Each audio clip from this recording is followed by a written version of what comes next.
Ito po yung huli natin. Ang liit, kunti lang. Pero pangpain lang naman. 10 salok, pwede na. Yan oh, buhay na buhay pa oh. Tumatalon pa, yung iba. Kamang birds. Yan. Ito po, the best to sa snake turtle. Ito kalaki. Tsaka yung itong maliliit, the best po to sa tilapia. Subukan natin na mamaya. Few minutes later. Ito mga boss, saka ni.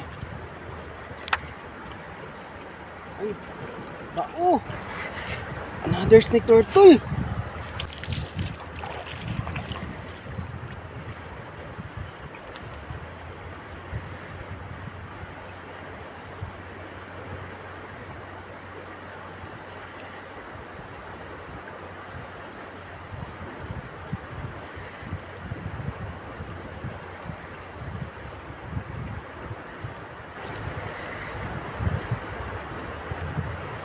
Look at what I catch.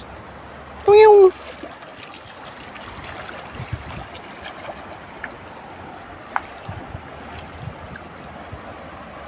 igo na po sa tiil ah. Rao.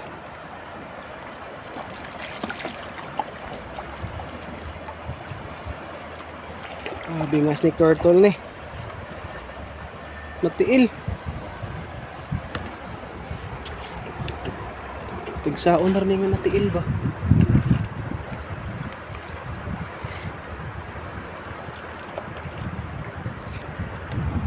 Naigo sa tiil.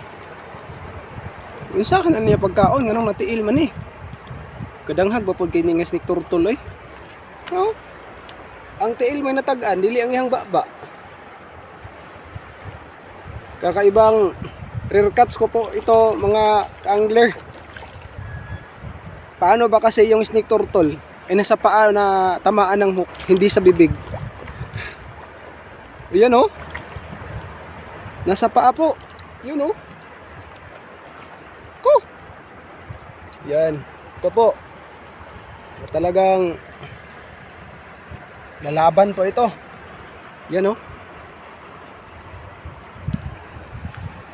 Tingnan nyo po. Ayun. Lalaban po talaga ito oh. Hey. Ito talaga oh.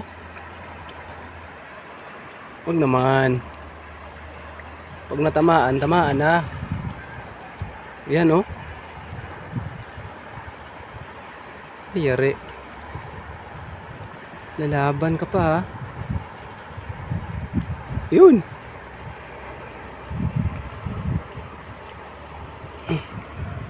Hoy, dyan ka lang.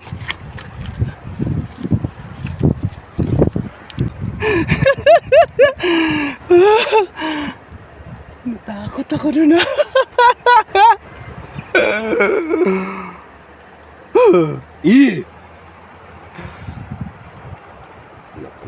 Anak snake turtle. Kari ka. Kala ko karpa ka na.